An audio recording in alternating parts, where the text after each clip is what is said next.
যুধিষ্ঠির মহারাজ বললেন, হে বিষ্ণু, আপনাকে আমি বন্দনা করি। আপনি ত্রিলোকের সুখ প্রদানকারী, বিশ্বেশ্বর পুরুষোত্তম। আমার একটি সংশয় আছে, অগ্রহায়ণ মাসের শুক্লা পক্ষে একাদশীর নাম কি?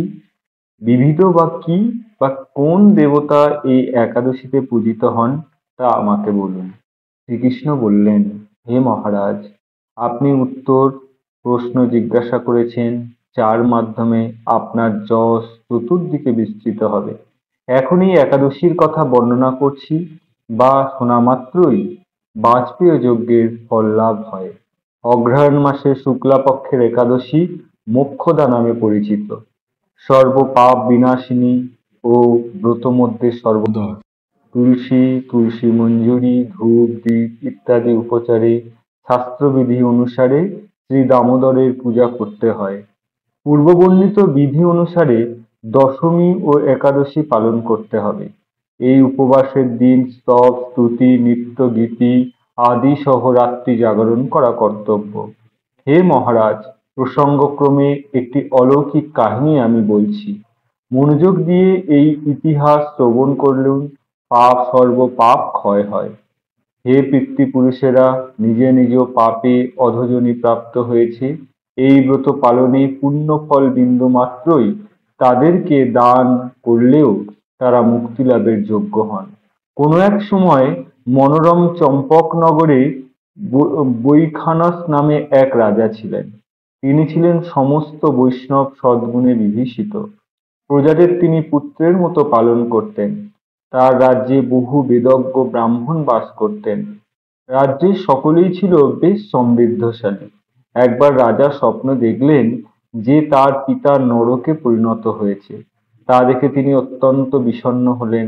পরদিন ব্রাহ্মণদের ডেকে বললেন, হে ব্রাহ্মণগণ, গত রাত্রিতে স্বপ্নে নরক যাতনায় পিতাকে কষ্ট পেতে দেখে আমার হৃদয় বিদীর্ণ হচ্ছে। তিনি আমাকে লক্ষ্য করে বলতে লাগলেন, হে পুত্র, তুমি আমাকে নরক সমুদ্র থেকে উদ্ধার করো। আর সেই অবস্থা দেখে আমার অন্তরে সুখ নেই। আমার এই বিশাল রাজ্য, স্ত্রী, পুত্র, কিছুতেই আমি শান্তি পাচ্ছি না। কি করি, কোথায় যাই, কিছুই বুঝে উঠতে পারছি না। আমার পূর্বপুরুষেরা মুক্তি লাভ করতে পারেন এমন কোন পুণ্যব্রত, তপস্যা ও যোগের কথা আমাকে উপদেশ করুন। আমি তা অনুষ্ঠান করব।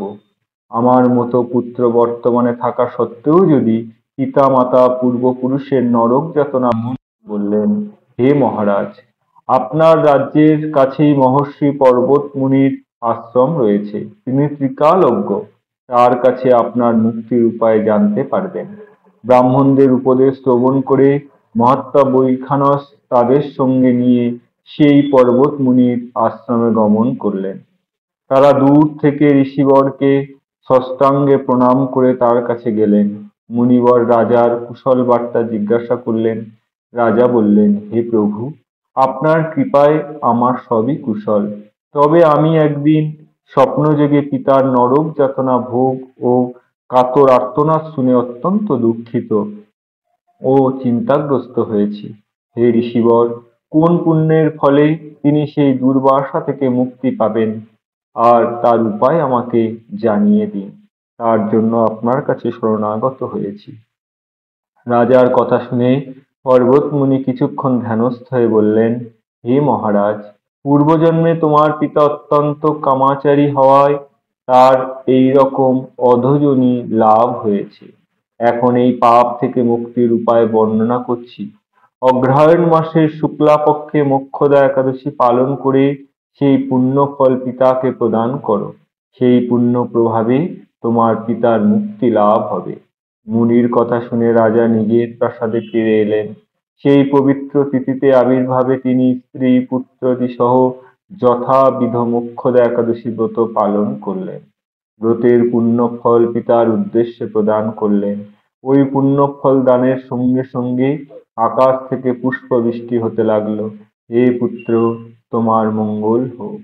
এই বলতে বলতে বৈখানস রাজার পিতা নরক থেকে মুক্ত হয়ে স্বর্গে গমন করলেন।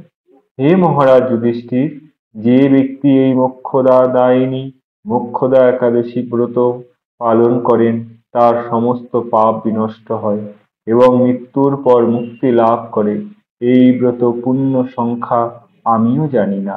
চিন্তামণির মতো এই ব্রত আমার অত্যন্ত প্রিয়। এই ব্রত কথা যিনি পাঠ করেন এবং যিনি শ্রবণ করেন, উভয়ই বাজপেয় যজ্ঞের ফল প্রাপ্ত হন। যদি আপনাদের আমার উপস্থাপনা ভালো লেগে থাকে তাহলে অবশ্যই একটা লাইক ও শেয়ার করবেন, আর নতুন নতুন উপস্থাপনা শোনার জন্য চ্যানেলটি সাবস্ক্রাইব করবেন। আর ভিডিওর শেষে যে কথা বলি, আপনারা সুস্থ থাকবেন, ভালো থাকবেন, ঠাকুর নিগমানন্দ চ্যানেলের সঙ্গে সদা সর্বদা যুক্ত থাকবেন।